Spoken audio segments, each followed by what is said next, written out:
Hello, everybody. Welcome to the season review today. Apologies, there's been a bit of a gap again. I feel like I'm saying this all the time. Basically, I recorded this episode last week. I recorded the first part on the Tuesday. I then had to record the second part on the Thursday. You'll see that in about 15-20 minutes.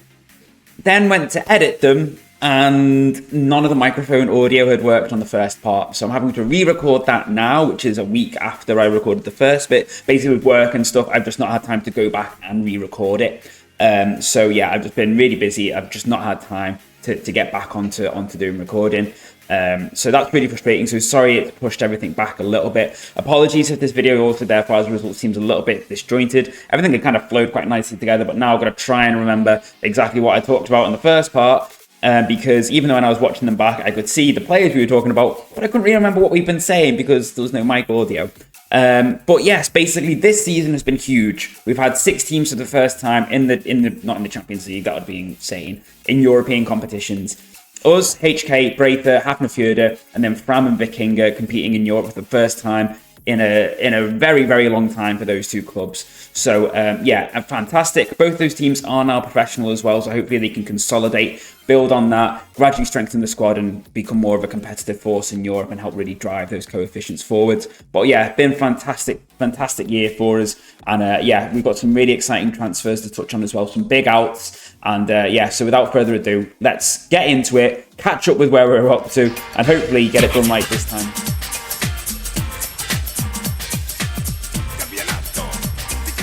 Now, if you're feeling generous after this botched attempt at recording a season review, do please drop a like down below and comment, TJ, you idiot. Just chuck that in there and I promise I will react to it. Because just to self-affirm that, this video was obviously slightly doomed from the outset because I forgot to basically create a save point in the summer after the season had finished.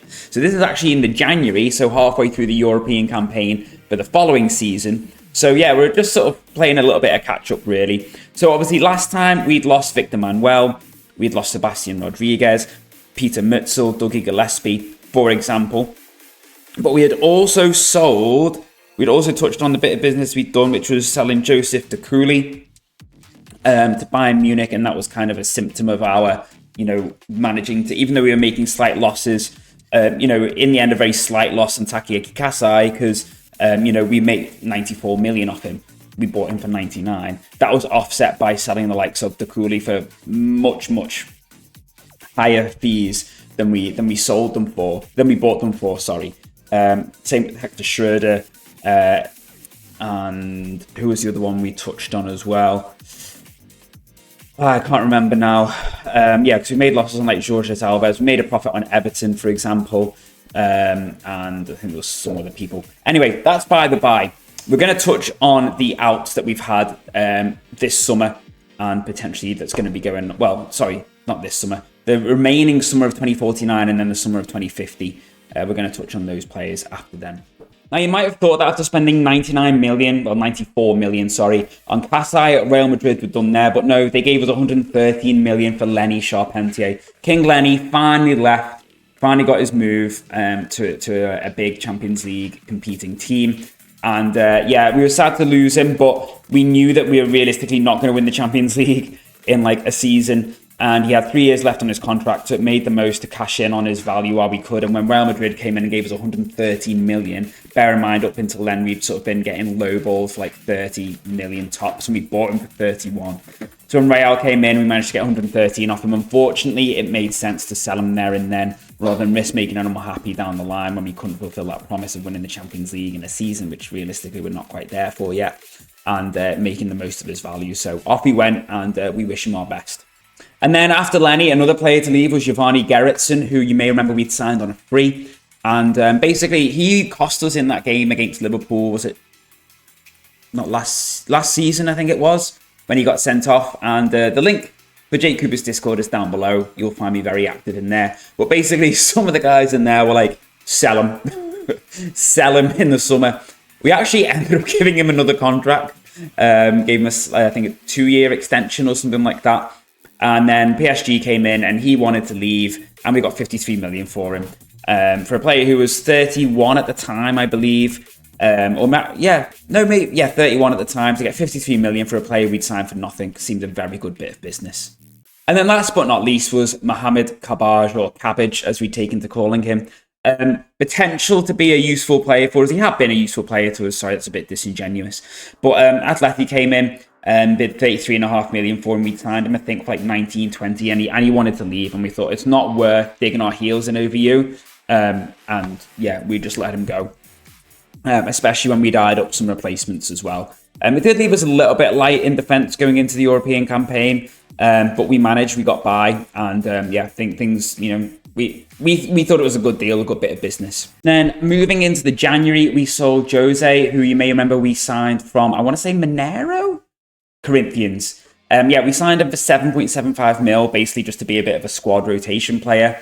He did that, performed pretty well. And then we sold him to Real Madrid for 17.25 million. Nice, easy 10 million profit for a player who was good, but never going to be like an elite level defender for us. He's actually played quite a bit for Real Madrid, to be fair, but yeah, we were quite happy to see that deal done.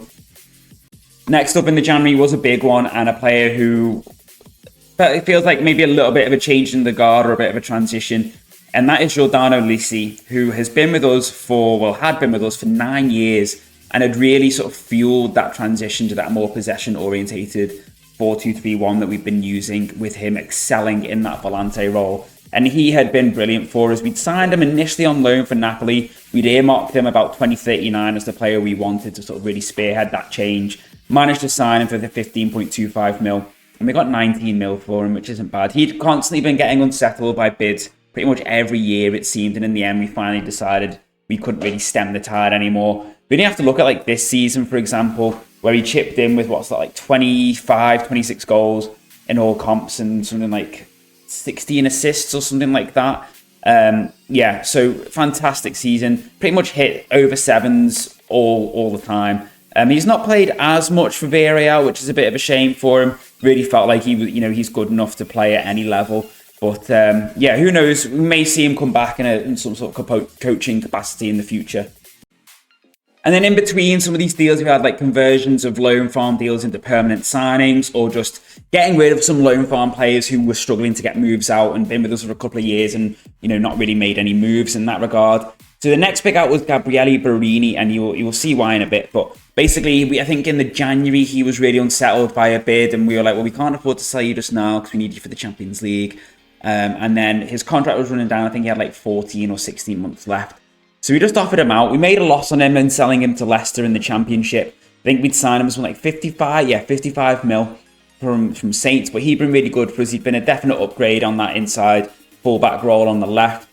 But we've got someone coming in instead who actually at this point might have joined or was joining. I can't remember. But we made a slight loss on him. But he did well for us, as you can see. Pretty solid ratings in the time he was with us. And fair play to him. He's gone off to Leicester. Back into English football, but he's playing in the Championship. And we can't really complain with what he gave to us. And then the big transfer of the summer was Desni Vermink finally leaving. So with us still having Magnus Kaspersen, who was just about happy to stay, we made the decision to sell Desni Vermink also to West Ham. You may remember Peter Mutzel went to West Ham. So we've had two players go to West Ham for big money. Mutzel for like 140 mil or something like that, and Vermink for 80 million. So we signed him from PSV. Was it PSV a few years ago? We nipped in ahead of his contract expiring and signed him at a discounted 43.5 mil. He did pretty well for us, to be fair to him. And we made a nice profit on him. It was getting to a point where he was adamant he wanted to leave. And with only a couple of years left on his deal, we wanted to get the money for him while we could, rather than losing that value. Because once they get unsettled and once there's clubs in for them, like, or they've got the wanted symbol, invariably I find they just don't want to renew their contract with you because of the interest elsewhere. So it just made sense to get shut now.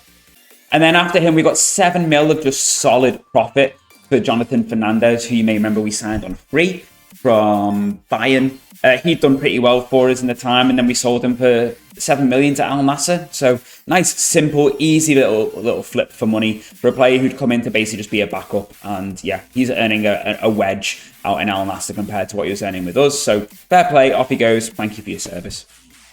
And lastly, a slightly insignificant sale, I suppose, is Ferdo Domjanovic. So I personally can't see him hitting this 5-star really. But he played a few times for us in the little preseason cup and a couple of times in the league. And then the squad registration came around. I think he was either a backup or a squad player for us. And we had to make a decision on who to not register. And I think in the end, we made the horrible decision to sort of cut him from the team. Like I said, we really weren't convinced he was going to hit this potential anyway. And we thought, well, you know what? You've only got 3 games where you're not going to be registered before we can get you back in the summer. And then we'll figure it out then. He wasn't happy with that.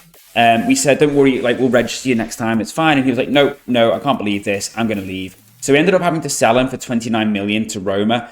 We did actually buy him for quite cheap, though, for 4 million. So very easy flip of money for a player who I really can't see hitting the heights that are projected here. Anyway, he was realistically never going to be good enough for us to be a Champions League winning winger for us. Yes, he's got some really good physicals and some decent technicals. His determination's great, but elsewhere he's just a bit lacking, really. So we were quite happy just to let him go for that money and 25 mil profit. We can't complain at. And now it's time for the ins. And first up was Emiliano Arias, who we signed for 14 million from Boca. 27-year-old coming in to basically just do a job as the number 10 with a bit of versatility to play a little bit deeper if we can train that into him, and also play as a striker. Really good, nice little technical, good strong mental player. Really cheap, really, for what he is. Coming in from Boca. There's a lot of players at clubs like Boca, River, Palmeiras, etc. down in South America who have stayed there, have not been poached yet by big clubs, and you can get for pretty cheap. So always worth checking them out. But yeah, really happy with how much we've been able to bring him in for, and hopefully he will be a good solid player for us for a couple of years, and I'm sure we can sell him for a profit to Saudi or even to the Prem or somewhere.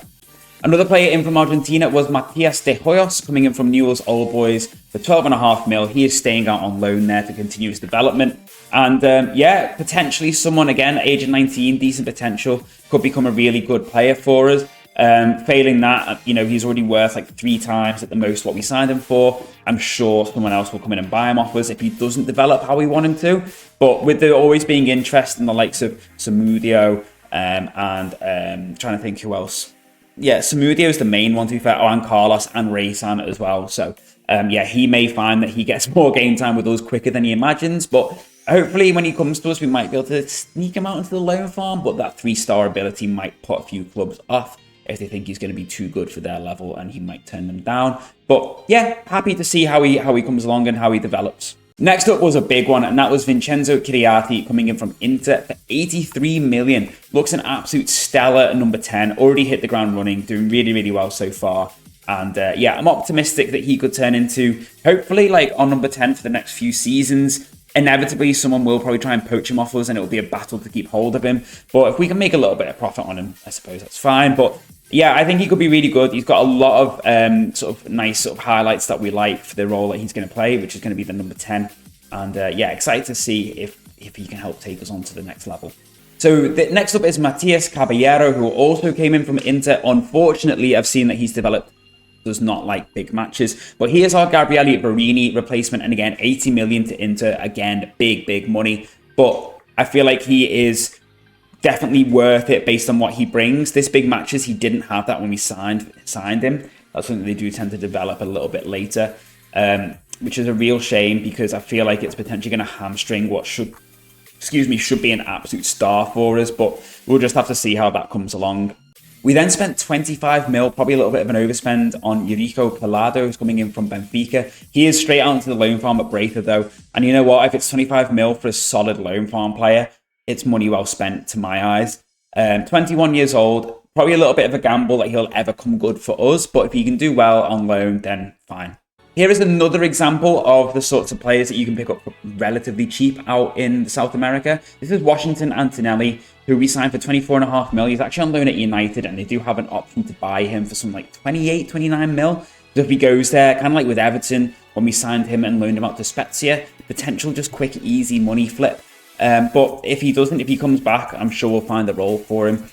He's got really good mentals, really good physicals. Could do with being a little bit braver, but you know what? That's fine. We will not be playing him as a striker because his finishing is terrible, relatively terrible, even though his composure and his decisions are good. He will likely just play as a number 10, try and make the most of that passing and that vision, especially if we can bump that passing up. but that would be where we look to play him, really. But that's if he comes back, he might stay at United. You'll notice that this player doesn't play for us anymore, and that's because we signed Victor Chukwu in the summer from Genoa. I think we signed him in the February, and he stayed on loan at Genoa, and then we brought him back in the summer, and then January's come round, and Barcelona basically unsettled him and bought him off us for essentially what we paid, well, actually a little bit more. So we paid 39.5 mil for him, and they are potentially going to pay us 51 mil for him. So we easily made our money back and potentially going to make a little bit of profit. He looked like he could be a very exciting player. Would probably look to play him more as a striker than on the left, but he would have that ability to potentially play as a winger if we could bump his crossing up. But as it is, he's gone on. He wanted to leave, and fair play. Okay, no worries. We'll take the little bit of profit that we got from that, like 12 mil. So Barcelona took Victor Chukwu off us, and we returned in kind by taking 2 of their star youngster defenders from La Masia.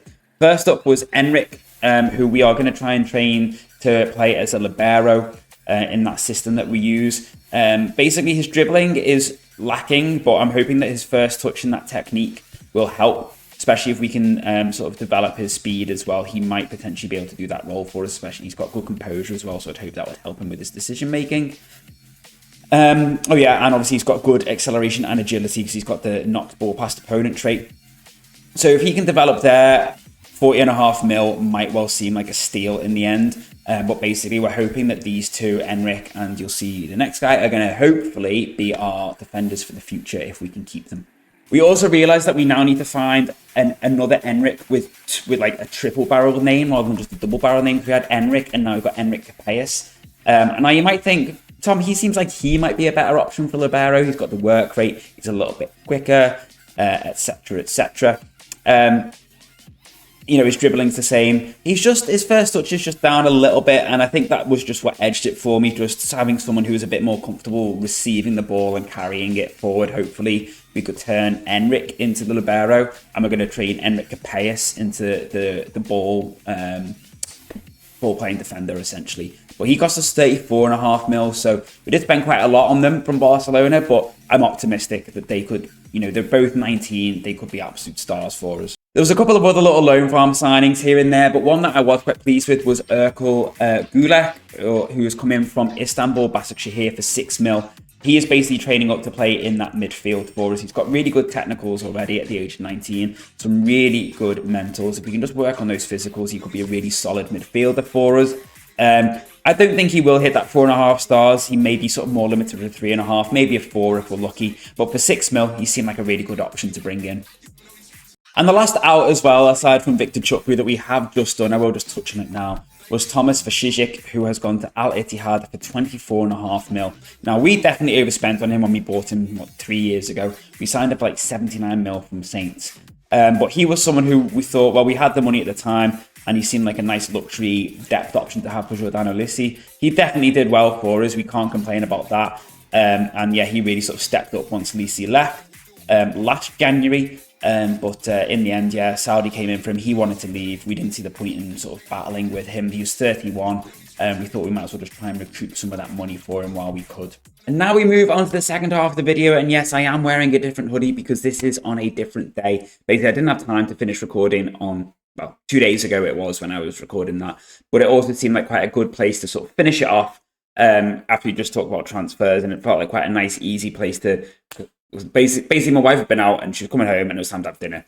And yeah, so I just left it there and I thought, well, this is perfect because I can just come straight into the European adventures. And yeah, so this is the first year where we had 6 teams going into Europe. We had 2 teams going straight in at the Champions League phase, a 3rd team going into the Champions League qualifiers, and then 1 team going straight in at the Europa League phase, and another one going in at the Europa League qualifiers. And lastly, we had a team going in at the Conference League qualifiers. And the Conference League is where we will start with Vikinga Reykjavik. So these have been down and out in the 2nd tier for quite some time, as you can see just from looking at the chart here. They actually went all the way down to the 2nd division. Sorry, well, the 2nd like championship, but the 3rd tier before coming back up again. And yeah, they got promoted back up to the top flight. What's that?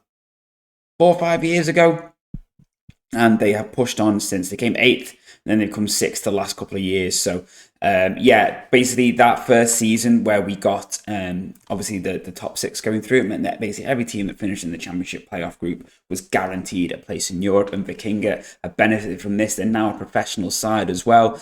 Financially, not great, but certainly a lot better off than a lot of the other sort of semi-pro teams. This is the issue we do have, to be fair, is that, we have got 6 teams out of 24 playable teams, essentially, because only the top 2 divisions in Iceland are playable, who are professional, and all the other teams, like the majority of them, are semi-pro. So once we can start progressing as a nation, hopefully more money will filter down and more clubs will go professional, and we can kick on from there.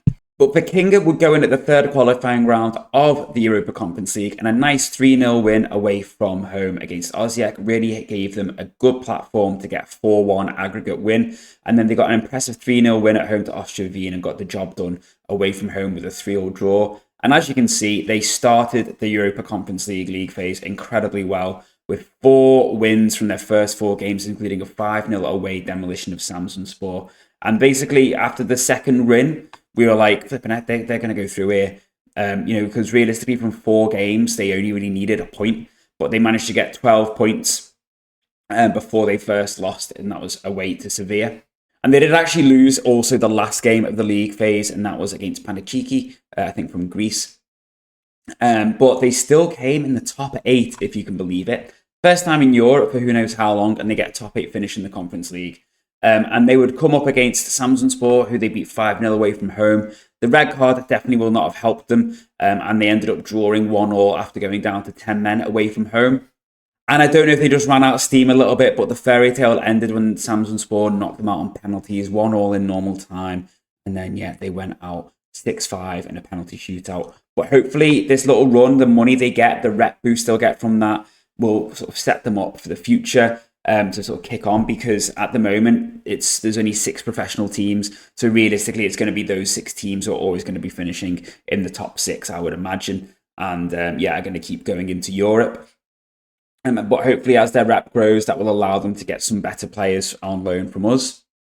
And then next up, working our way up from the bottom, will be Fram, who went in at the Europa League 3rd qualifying round. Now, they had a very exciting barn burner of a home leg against Ionikos, also of Greece. Either Greece or Cyprus, I can't remember.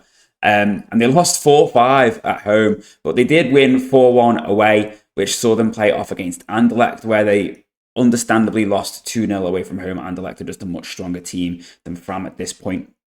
They did manage to get a 3-2 home win, which was great for the coefficients, but it wasn't enough to see them through into the Europa League. But realistically, it was probably actually the result we wanted, because they went into the Conference League and, much like Vikinga, got 4 wins from their first 4 games, which, just like Vikinga, set them up really, really well to go through into the next round.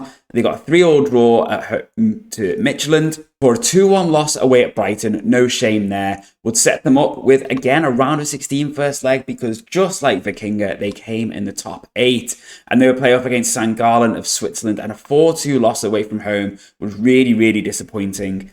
I thought maybe they might have a little bit about them to get past that. Obviously, the own goal definitely will have scuppered things a little bit. They did get a 2-1 win away from home, despite going down early. I think they did actually, the penalty will account for a lot of St. Gallen's XG. Maybe Fram were a little bit unlucky to not at least level the tie, but again, much like with Vikinga, it's a good foundation for them to work with, and hopefully that will set them up nicely to push on. Yeah, as I said, they both came in the top 8. Admittedly, only just at the end with Vikinga, those two defeats at the end, nearly seeing them slip up, but their goal difference just carried them through at the expense of Ljubljana. And Fram and Vikinga, 7th and 8th, brilliant, considering that was their both clubs' first time in Europe for a long time. Incredible return for them. And really nice to see that they could be competitive like from the off.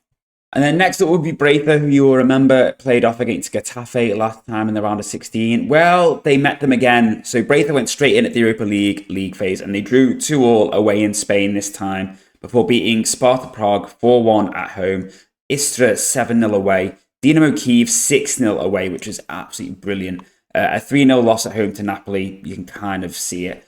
And then a 3-1 away win to Bordeaux, also very, very nice. They would then finish their Europa League phase campaign with 2 wins away at Bukaspor and at home to Puskás Akademia. And they would then also, you will notice this is their first tie, round of 16, so they came in the top 8. They would play it off away at Wolves, and they lost 1-0 away from home. Certainly gave a decent account of themselves. Possession obviously slightly skewed, slightly in Wolves' favour. But I felt like they could have some sort of reason to be optimistic coming back to Iceland. And I mean, I wasn't completely wrong. They certainly played a lot better at home, but just getting the 1-1 draw, and even then only just at the end, all it did was give us some coefficient points, because unfortunately it just obviously wasn't enough to see them through to the quarterfinals, and they exited the competition at the round of 16. Also, you may notice I mixed the format up a little bit with how I kind of am doing this. It's just because there's a few more teams in. I'm just trying to speed things up a little bit. You know, I'm just conscious that the last few videos it kind of potentially felt like they've dragged on a little bit, so that's why I'm just going to whip through. So yeah, next up was Hafnarfjörður, and they went in at the Champions League qualifying round. So just as a reminder, Hafnarfjörður were the team that threw away a 3-0 advantage against Ferenc last time out at the knockout playoff in the Europa League, because they were terrible, really, in that campaign. They only just about qualified, and they, you know, probably rightly so, really got knocked out when they did. It was just annoying for them to have fallen in the fashion that they did. But anyway, they would go off against Westerlo in the Champions League, and they would get past them 2-0 on aggregate before losing 4-1 to Porto. Now, the fact that it's Portuguese opposition aside, I don't mind this too much, because apart from last season, they have shown they can be a good force in like the Europa League and the Conference League previously. So I was kind of hoping that they were going to end up in the Europa League. And I think I was justified in that hope, because they won 6 games here. 2-1 win at home to Wolves, 3-0 win at home to Braga, 3-0 away win in Esbjerg, beating Westerlo again, beating PSV away, beating Wolfsburg away. And if you can believe it, they actually 100%ed the whole thing. They won the league phase because they finished off with 2 home wins to Pogoń Szczecin and Dinamo Zagreb. And as you can see, Braitha actually came second as well. So we had first and second in the Europa League phase, which was just... And their reward would be a nice, cushy tie against Shakhtar with a lovely 6-1 away win. They were 5-0 up at half-time. And obviously a little bit of complacency stuck in, because they were 4-1 down at half-time in this tie before rallying back to make it 4-3, 9-5 on aggregate. And I was just really annoyed that they slipped up and cost us some coefficient points, to be honest with you. Next up would be Wolves, who you may remember Hafnarfjörður beat in the league phase, but Wolves also just knocked out Braitha in the round of 16.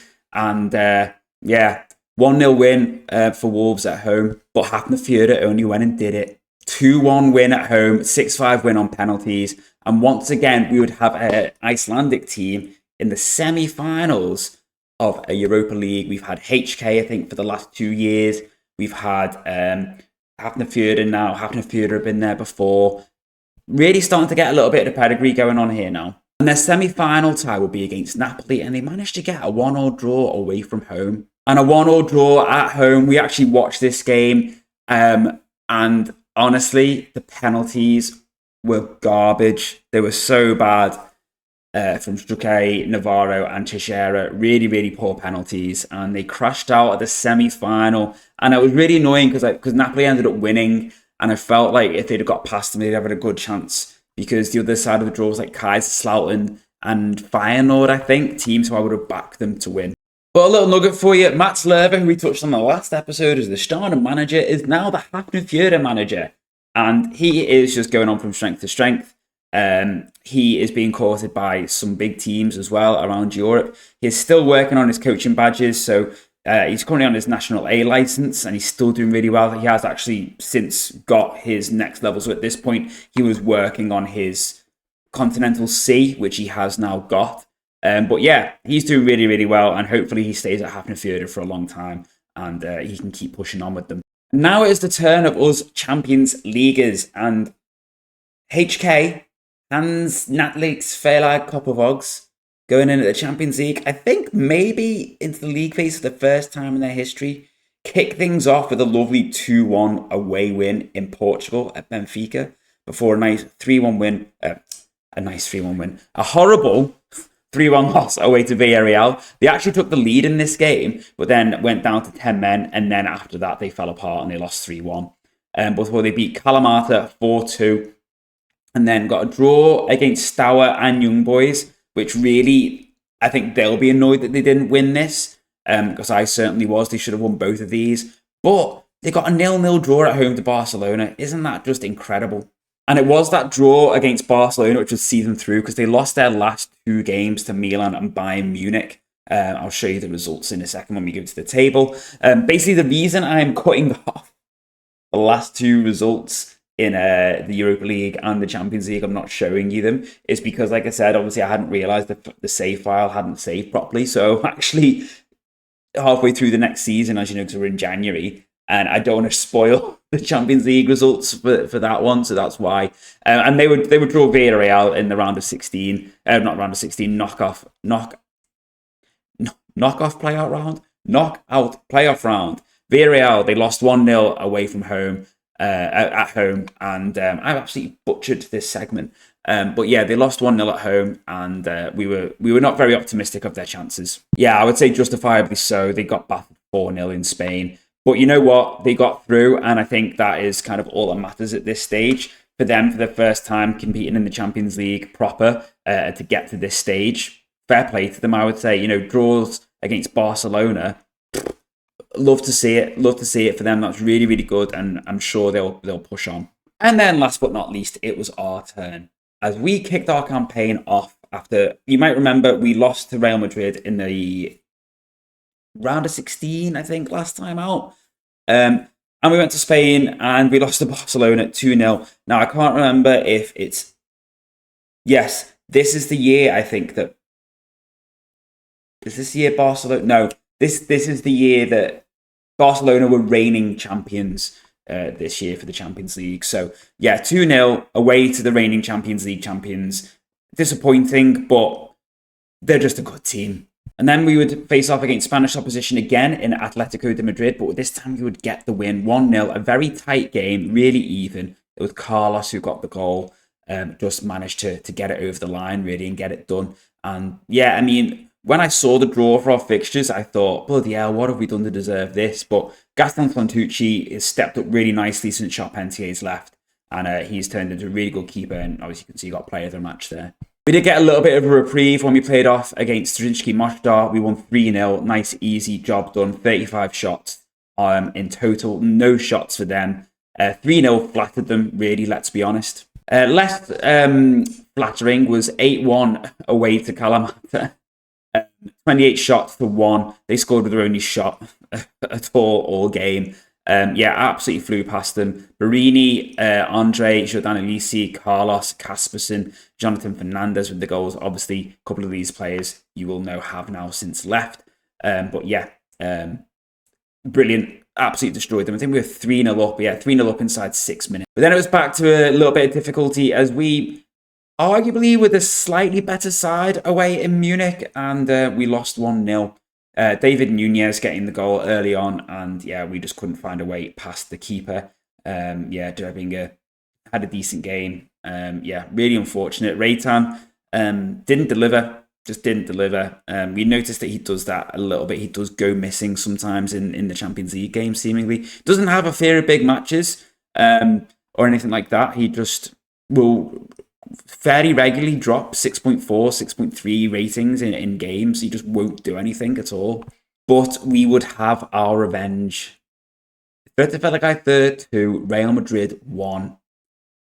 Beautiful scenes. Nothing that I did expect to happen, really.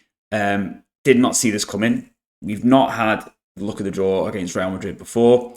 Reitan actually scored this time. Carlos scoring again. And yeah, unbelievable scenes. 2-1 win at home. And at this point, we were feeling pretty confident that we would be able to sneak into the top 8 because our last 2 games are really favourable. Despite going 1-0 down, we rallied to beat Villarreal 2-1.